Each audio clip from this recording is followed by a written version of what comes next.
class 8. Students, we are on chapter number 2, land, soil, water, natural vegetation and wildlife resources.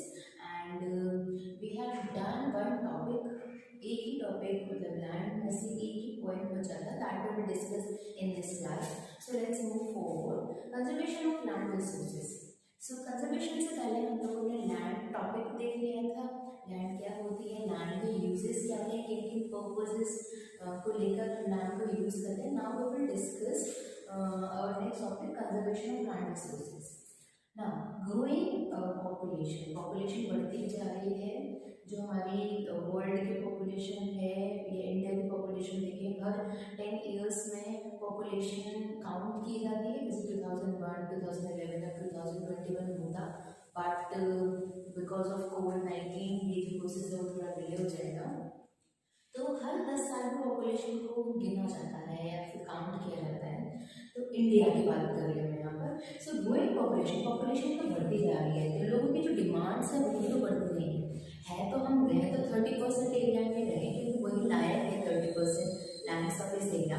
But हमारी demands, हम बढ़ते जा रहे हैं, लैंड नहीं बढ़ रही है, हम लोग बढ़ रहे हैं. पॉपुलेशन बढ़ती जा रही है, उनकी डिमांड्स बढ़ती जा रही है, जो क्या कर रही है, this led to large scale destruction of forest cover and available land. ये मतलब हम पॉपुलेशन बढ़ने की वजह से हमें क्या चाहिए, और रहने के लिए जगह चाहिए. हम लोग क्या कर रहे हैं, फिर जो फॉरेस्ट वाला एरिया है उसको काट काट के हम लोग अपने रेजिडेंशियल एरियाज बनाते जा रहे हैं. एग्जाम्पल बनाया तो कल एक ब्लॉग में दिया था, क्योंकि ये पर्टिकुलर लैंड है जो इंसान कितने जमीन में रहते हैं, और यहाँ पर सारे के सारे फॉरेस्ट हैं. यहाँ पर 2-3 ट्रीज से एग्जाम्पल दिखा देते हैं, यहाँ पर सारे फॉरेस्ट है. अब हम क्या कर रहे हैं, यहाँ पर हमारी जो पॉपुलेशन है वो तो बढ़ती जा रही है, तो हम क्या करेंगे, इन फॉरेस्ट को काट के फॉरेस्ट के एरियाज में मतलब इन फॉरेस्ट के एरियाज में रहना स्टार्ट कर देंगे. तो ये क्या हो गया, ये एक तरीके से डर बैठ रहा है किस चीज़ का, लूजिंग दिस नेचुरल रिसोर्स. हम लोग जो लैंड रिसोर्स है, हम कहीं उसे इतना ज़्यादा यूज न कर लें कि किसी लायक ही ना बचे कि हम लोगों ने फॉरेस्ट जैसे एरिया को डिस्ट्रक्ट करके रेजिडेंशियल एरिया में कन्वर्ट कर दिया.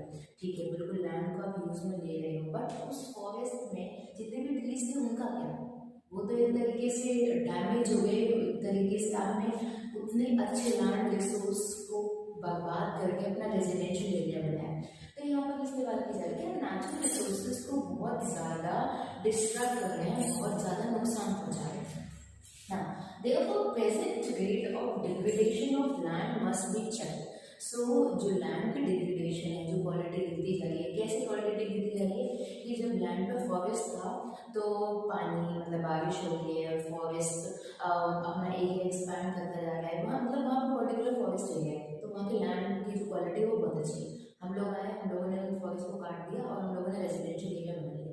तो जो लैंड थी वो धीरे धीरे जहाँ उसकी फर्टिलिटी कहीं यूज होती थी, अब वो कहीं नहीं है. हम लोग रेजिडेंशियल एरिया बना के रहे, तो क्या वो लैंड डिस्ट्रक्ट हो जाती है. तो क्या करना चाहिए हमें, डिग्रेडेशन के लिए हमें हर बेस पे चेक करते रहना चाहिए लैंड डिग्रेडेशन को. तो अब पॉइंट आता है लैंड डिग्रेडेशन को देखने के लिए हम क्या क्या और मेजर स्टेप्स रख सकते हैं टू कंजर्व लैंड रिसोर्सेज. तो यहाँ तो हमने देखा कि पॉपुलेशन बढ़ती जा रही है, हमारी डिमांड भी बढ़ रही है, हम लोग लैंड रिसोर्सेज को अपने लिए यूज में ले रहे हैं, जिस वजह से लैंड का डिस्ट्रक्शन हो रहा है. अब किस तरीके से हम उन्हें बचा सकते हैं, क्या हमारे उपाय हो सकते हैं उन्हें बचाने के लिए. तो conserve land resources, first afforestation को बिल्कुल रोकना होगा. अफॉरेस्टेशन मीन्स पेड़ों का कटाव. अगर हम पेड़ों को काटेंगे, अगर मान लिया अगर एक पेड़ कट रहा है तो बोलते हैं उसके बदले आपको 10 पेड़ लगाने चाहिए. पर ऐसा नहीं, एक पेड़ लगता है मतलब 10,000 पेड़ कटेंगे तब जाके कोई एक पेड़ लगाता है.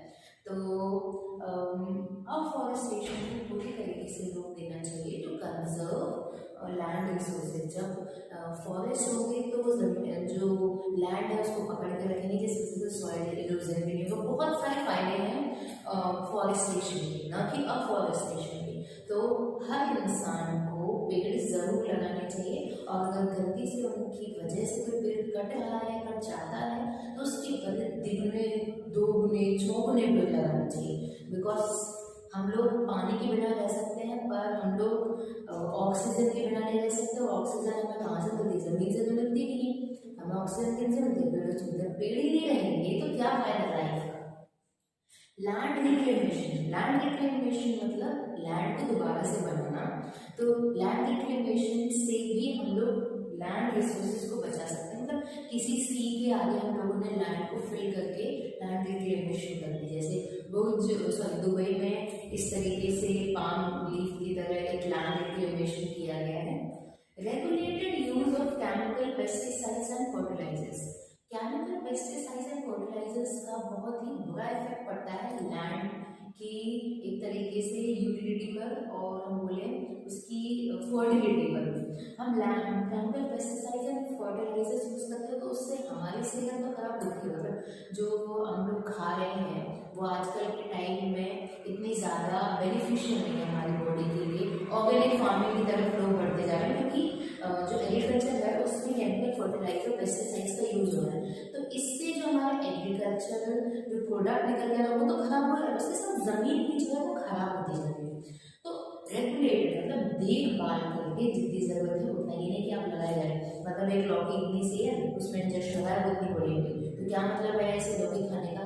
तो हमें क्या करना चाहिए, जब लौकी पे ध्यान न दें हमें लैंड पे ध्यान देना चाहिए कि लैंड के लिए कितनी केमिकल फर्टिलाइजर्स नुकसानदेह होगी, हम उसे थोड़ा बहुत नजर रख के बंद करें ना।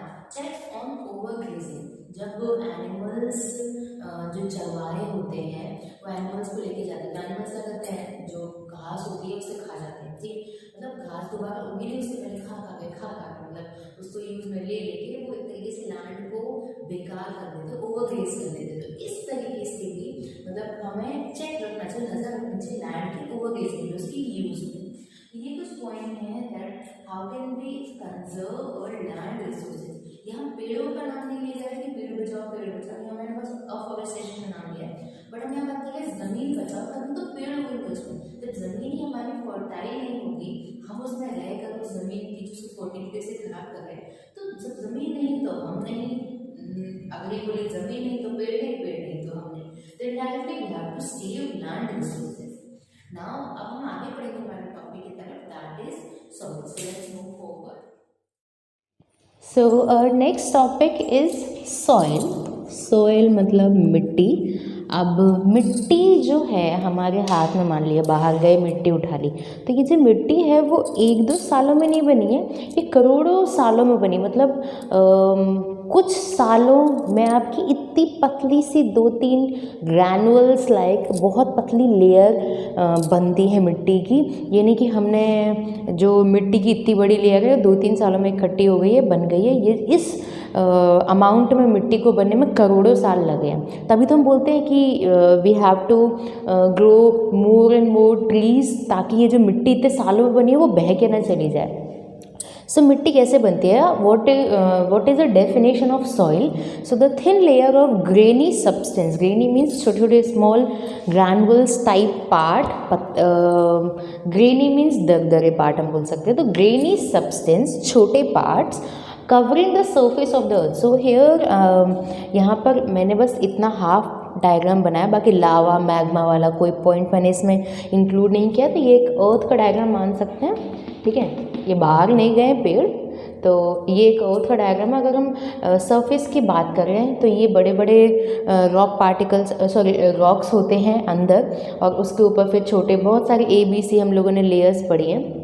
तो ऊपर हम लोग सरफेस की बात करें तो सरफेस पे the thin layer of grainy substance, thin layer छोटी छोटी पतली लेयर ग्रेनी सब्सटेंस और covering the surface of the अर्थ, पूरे की पूरी अर्थ सरफेस को छोटे छोटे पार्टिकल, छोटे छोटे ग्रेनी सब्सटेंस ने जो कवर कर रखा है उसे हम बोलते हैं soil.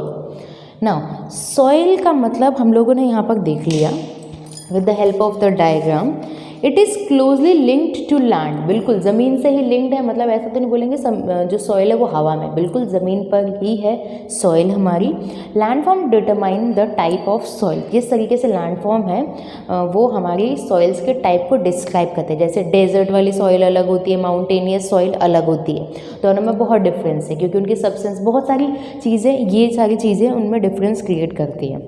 Now the soil is made up of organic matter. Organic matter means जैसे एनिमल्स के सब्सटेंस हो गए, प्लांट्स के सब्सटेंस हो गए, उनसे बनती है.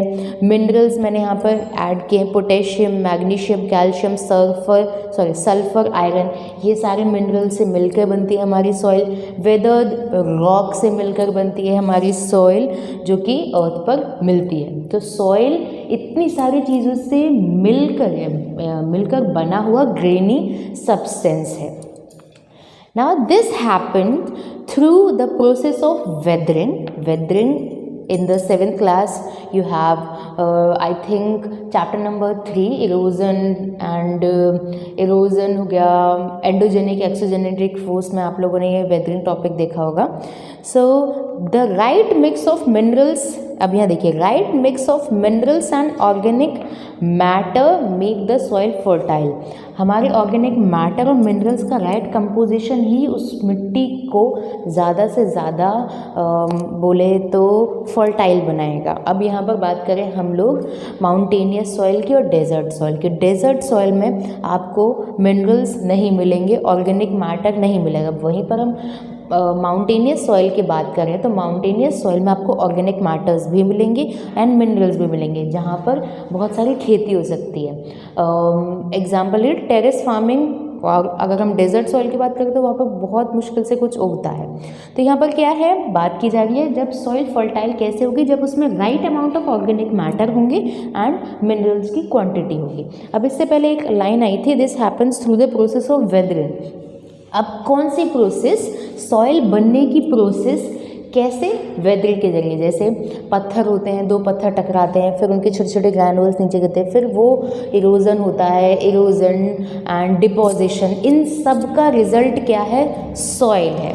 7th क्लास में हम लोग 7th क्लास में आप लोगों ने पढ़ा होगा इरोजन, हवा का उड़ा के लेके आना. दो प्रोसेस, बहुत सारे तरीके थे किस तरीके से कोई सॉइल का इरोजन होता है, हवा उड़ा के ले जाती है या फिर पानी बहा के ले जाता है. तो ये सब क्या है, वेदरिंग के प्रोसेस हैं. तो वेदरिंग के प्रोसेस के थ्रू सॉइल बनती है. अब इस टॉपिक में हम लोगों ने सॉइल देखा, उसकी डेफिनेशन देखी. हम लोगों ने ये देखा कि सॉइल के अकॉर्डिंग ही लैंड फॉर्म डिटरमाइन होता है कि किस तरीके का वो लैंड फॉर्म है. एंड सॉइल किन किन से मिलके बनती है, ये चीज़ें हमने देख ली. उस डायग्राम के जरिए हमने देखा कि ऊपर की थिन लेयर जो कि ऑल ओवर द अर्थ पर है, that is known as the grainy substance is known as soil. Soil के सारे हम लोगों ने मिनरल्स देख लिए और हमने ये देखा कि राइट अमाउंट में अगर ऑर्गेनिक एंड मिनरल्स हैं तो वो सॉइल ज़्यादा फर्टाइल होती है. Now in the next class we will discuss next point factors of soil formation के क्या क्या फैक्टर्स रिस्पॉन्सिबल है सॉइल की फॉर्मेशन के. एक इंट्रोडक्टरी पार्ट था, आगे हम डीप डिस्कस करेंगे. So thank you.